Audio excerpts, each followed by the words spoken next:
5e point, la femme qu'ils rêvent tous d'épouser, c'est la femme qui procure la paix. Matthieu 5, 9. Heureux ceux qui procurent la paix, car ils seront appelés fils de Dieu. Remarquez qu'ici, il ne parle pas d'un genre en particulier. Il ne parle pas des femmes et il ne parle pas des hommes. Donc ça veut dire que c'est dans la pensée de Dieu que l'homme comme la femme procure la paix. Et le mot grec qui traduit l'expression procurer la paix, c'est irénéopoios. Irénéopoios signifie être un pacificateur. Il dit heureux les pacificateurs. C'est ceux-là qui seront appelés fils de Dieu. Quand on dit fils, on ne parle pas d'enfants. La vraie maturité spirituelle, là, elle se voit dans la capacité premièrement à ne pas créer de conflits. Mais si on a créé un conflit pour t'envoyer, il faut avoir l'onction pour désamorcer les conflits. Quand ça n'a pas marché, tu ne peux pas dire qu'il a créé le conflit, mais toi aussi tu aurais dû désamorcer. De sorte à ce que tout le monde ait sa responsabilité dans ce qui peut arriver. Proverbe chapitre 25, versets 23 à 24. Il dit le vent du nord enfante la pluie. Le vent du nord, c'est simplement des attitudes. C'est des comportements irritants, des comportements énervants que la femme a, qui finissent par provoquer des disputes ou des querelles. 1 Pierre chapitre 3, verset 7. On dit que la femme est le sexe faible. Le mot faible ici, c'est le mot délicat, fragile, sensible. Et lorsque vous regardez dans le dictionnaire, le mot sensible signifie qu'elle est facilement émue, touchée par les choses. Ça veut dire que les femmes, les choses les touchent facilement. La faiblesse de la femme est une faiblesse apparente. Physiquement, elle est moins forte. Même émotionnellement, elle est beaucoup plus fragile par rapport à l'homme. Ça peut devenir une faiblesse, c'est une force. Lorsque vous allez dans la parole de Dieu en 2 Corinthiens chapitre 12 verset 10, il dit je me plais dans les faiblesses, dans les outrages, dans les calamités, dans les persécutions, dans les détresses pour Christ, car quand je suis faible, c'est alors que je suis fort. Il est simplement en train d'affirmer qu'en réalité, la force se trouve dans la faiblesse. Quand on parle de faiblesse ici, c'est pas faiblesse de péché. Ça veut dire dans tes limitations. Celui qu'on considère comme faible, c'est le plus fort. Parce que Dieu est un Dieu de compensation. Il compense les domaines dans lesquels il est faible, physiquement, émotionnellement, par d'autres qualités que celui qui semble être fort n'a pas. De sorte que finalement, quand tu regardes, si je peux incliner celui qui est censé être fort, ça veut dire que le véritablement fort, ce n'est pas celui qui est fort, mais c'est celui qui l'incline. La femme a plus de poids que l'homme ne le pense. Elle est plus forte qu'on ne le croit. La Bible dit, l'homme quittera son père et sa mère, s'attachera à sa femme. Les femmes sont attachantes. Un conseil est un reproche déguisé. Quand Dieu est en train de dire aux hommes, attachez-vous à vos femmes. Le problème, beaucoup d'époux ne sont pas les amis de leur épouse. C'est parce que vous êtes marié que vous êtes amis systématiquement. Quand tu as gagné le cœur d'une femme, c'est fini. Quand une femme s'est attachée à toi, elle s'est attachée à toi. Ça veut dire que dans la nature de la femme est plus fidèle même que l'homme. Une femme, dès que tu as gagné son cœur, elle peut faire toutes sortes de sacrifices pour toi. Psaume 68, verset 11. Le Seigneur dit une parole et les messagers de bonnes nouvelles sont une grande armée. Ça veut dire les femmes sont des soldates. Quand une femme a décidé de se lever, elle s'est levée. Un soldat, il ne fait pas attention à sa vie. Il faut venir à la vision, ils vont transpirer pour la vision. Les femmes ont un pouvoir de multiplication, mais attention, il peut y avoir des débordements. Les femmes sont bien meilleures conseillères que les hommes. Je te parle de la femme régénérée. Ça veut dire quoi? Qui est en Christ.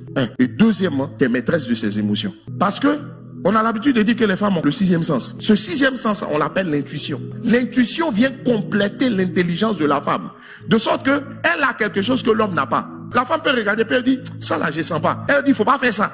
Tu dis, mais pourquoi on fait pas? Il n'y a pas pourquoi dedans. Hein? Mais parce qu'une intuition, ça s'explique pas. Mais ça marche quand elle n'a pas d'intérêt à défendre. Parce que quand la femme a un intérêt à défendre, elle va prendre son intuition là pour te tromper. Quand la femme n'a pas d'intérêt à défendre, c'est la meilleure conseillère possible. Le mot grec traduit en français par vent, dans l'expression vent du nord, c'est le mot rouak. Et rouak signifie aussi imaginer. La femme se fait facilement des films. Les femmes sont les meilleures scénaristes. La femme interprète facilement et puis un peu tout. Souvent elle tire des conclusions hâtives qui créent la discorde.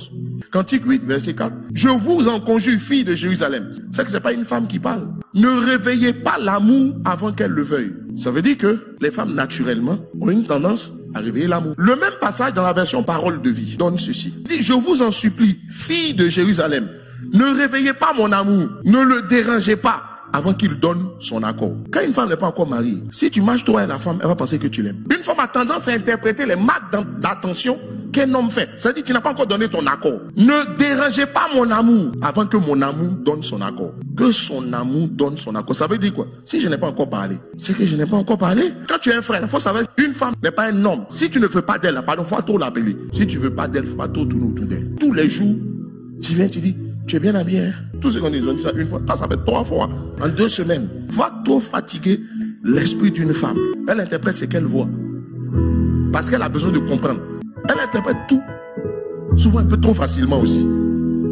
Ça, c'était avant qu'elle soit mariée. Mais quand elle devient mariée, ça va ailleurs. Il ne faut jamais apprécier une autre femme en présence de ta femme. La soeur, elle parle bien d'elle. Elle veut dire, tu dis quoi? Que moi, elle ne parle pas bien. On n'a pas dit ça, oh. Frère, quand tu allais marier une femme, c'est ta Miss Monde. Une femme, naturellement, n'aime pas trop qu'une autre femme soit trop proche de son mari. Proac signifie aussi humeur. Ça signifie aussi impatience. C'est quoi une humeur? Ce sont des émotions changeantes. On peut passer de la joie à la colère à la seconde, de la paix à l'agitation ou à la susceptibilité à la seconde. En Job chapitre 37 verset 9, il dit l'ouragan vient du midi et le froid des vents du nord. Le vent du nord aussi, c'est qu'elle jette un froid à la maison. De quelle façon? Tu as fait quelque chose, tu as dit quelque chose, son visage s'y en même temps. Vous remarquerez que tous les ennemis d'Israël venaient par le nord. Donc quand on dit le vent du nord, c'est quand la femme adopte des attitudes qui donnent l'impression à son mari qu'elle ne le soutient pas ou qu'elle n'est pas de son camp.